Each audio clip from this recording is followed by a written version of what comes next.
Hi, hi, hi, hi, hi. All right, we're waiting for all the little things to be whizzing and whirling and swirling around, saying that we're ready to go and we're ready to start. Hi, everyone. It is Sunshine, the pink-haired psychic medium, back here with Witch Please, episode 12. And I missed a week. I wasn't here last week. I literally missed you. I really did. And the reason why is I was sick with COVID. I was down for the count. I somehow managed to dodge that damn bug for, I think, 3.5 years it was. Nothing, right? And I got vaccinated, I got boosters, all that kind of great stuff.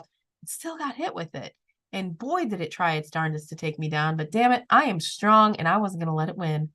That's right. We are not talking about COVID here this week, though. We are going to be talking about loving the dead as a hedge witch here in episode 12, right? So I'm pretty excited about this. I'm actually going to be writing about this all month.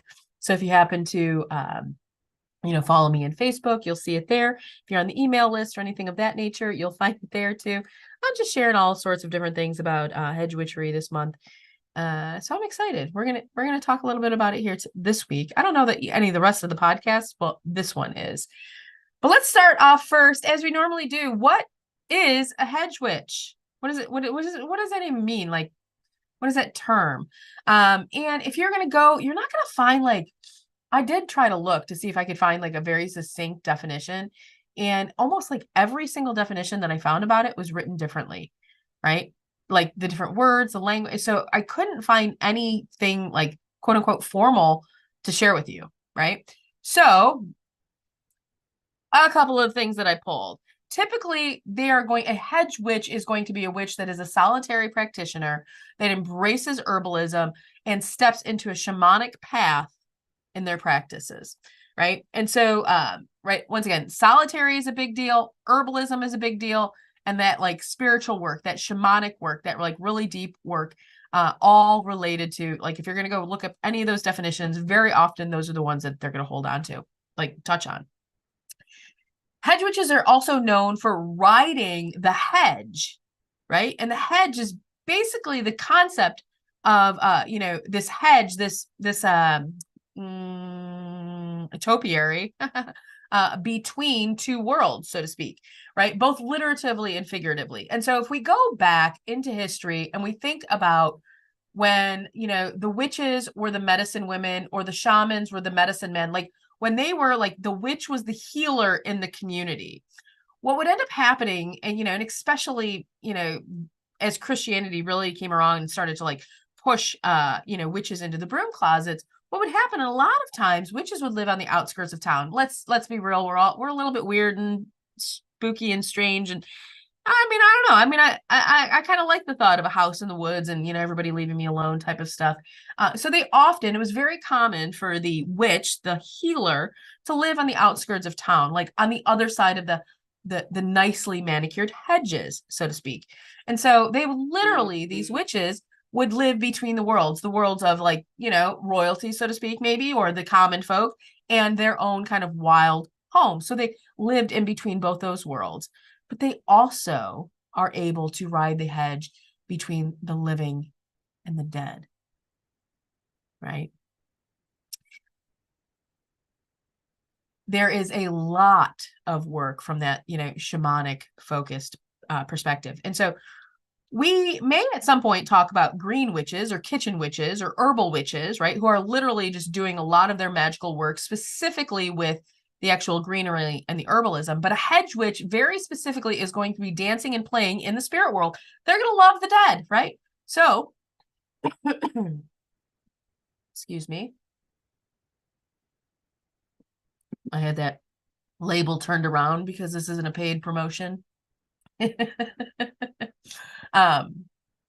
I do consider myself a head witch. I talk to the dead. I do a lot of spirit related work. I am, I don't even know at any given time on a day of me being in the real world and like on the other side of the veil, I don't know, 10, 15, 20, 25 times a day, maybe even more, right? So I'm actively talking to the dead, actively connecting with folks on the other side of the veil at all times, at all times. And I'm not going to lie, I'm a huge fan of using herbalism in order to help support any of this work. So, I smoke I mean, granted, not now because I've had COVID and my lungs don't like it, but I will smoke pot. That's a third eye opener. I have no hesitation to do that, right? I've been known to use a whole bunch of various different salves that'll help support any type of hedge witchery or, riding the veil or going into the underworld. So salves that'll include things like datura, or belladonna, any of the deadly nightshades really are big deal. What is the flower agaric mushroom is another one, right? And often the herbs that a hedge witch is going to work with are going to border on being in the poisonous, realm. Think about all of those like herbs and plants if you're going to go out into the wild and you're going to see they've got all the spines and the prickly things and the berries, and you're like, I don't know what I should do, and it looks like it could literally kill me. Well, a hedge witch probably loves that plant. It probably has some magical properties that are literally going to allow it to taste death, so to speak. Thus, why we use a lot of these very poisonous. And most of these things are not consumed. I'm not popping datura, flowers in my mouth, or belladonna, petals, leaves in my mouth. I'm not grabbing some deadly nightshade and eating it, right? You're literally going to be using this in a very well, safely prepared fashion. One of my favorite, once again, is in a salve, something that you're literally just going to be applying into your skin and it'll be absorbing from the skin. So I've got to tell you this, if you are interested in this, is like, if you're like, ooh, this sounds so cool, and I can put a salve on and like ride into, the other side of the veil. Yes, you can.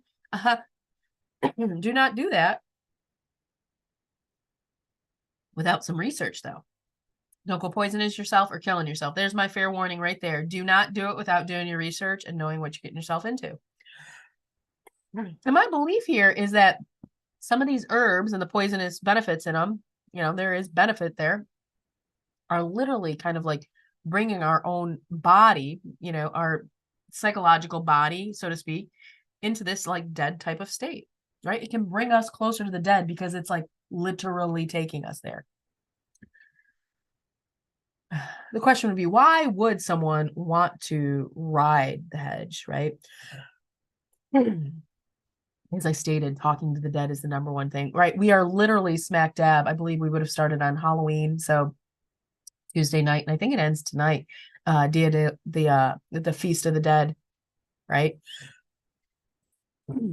Excuse me. That's got to be horrible. I'm going to mute this for all those live streamers so you don't get to hear this. Anybody listening live.